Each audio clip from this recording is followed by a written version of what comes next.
Obamacare 2018 enrollment clouded by uncertainty under Trump. Washington, Reuters. As Americans begin signing up for Obamacare health insurance plans on Wednesday, experts expect reduced participation as a bitter political debate clouds the program's future.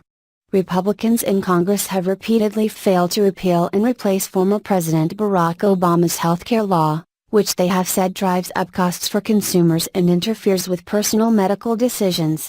Democrats have warned that repeal would leave millions of Americans without health coverage.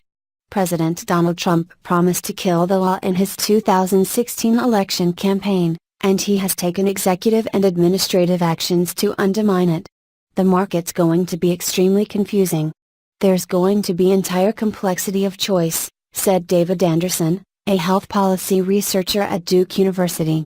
The Center for American Progress, a liberal think tank, estimated this week that 2018 enrollment would have held steady from 2017, with 12.2 million people either signing up for or being automatically re-enrolled in individual health coverage under the Affordable Care Act had there not been administration efforts to undercut it.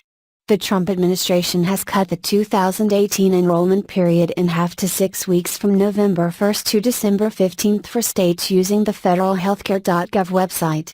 Enrollment previously ran until January 31, and many consumers often signed up in the last 2 weeks, according to state officials and organizations that help people choose insurance. Senate Republicans and Democrats are working on legislation to stabilize Obamacare markets in the short term. The nonpartisan Congressional Budget Office estimates that 4 million fewer people will sign up for Obamacare private insurance than previously forecast due to Trump administration policies. Still, CBO expects total enrollment to reach 11 million in 2018, up from the around 10 million who obtained and paid for coverage in 2017.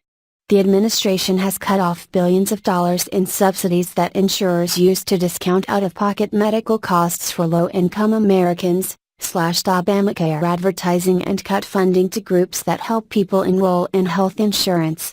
Several insurers have exited Obamacare markets due to concerns over subsidies and other Trump actions.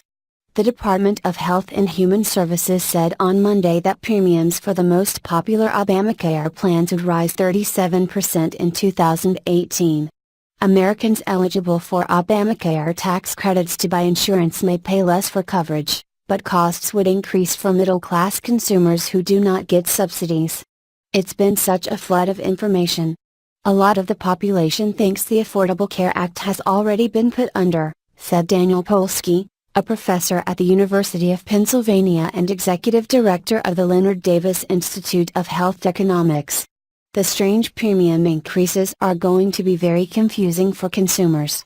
The Trump administration is now planning changes for 2019. Last week, it proposed a rule giving states more flexibility over the benefits that must be covered by insurance. Under Obamacare, all insurers have to cover a set of 10 benefits, such as maternity and newborn care and prescription drugs. This version of the story corrects reference to CBO estimate on enrollment in paragraphs 7-8, clarifies estimate from think tank in paragraph 5,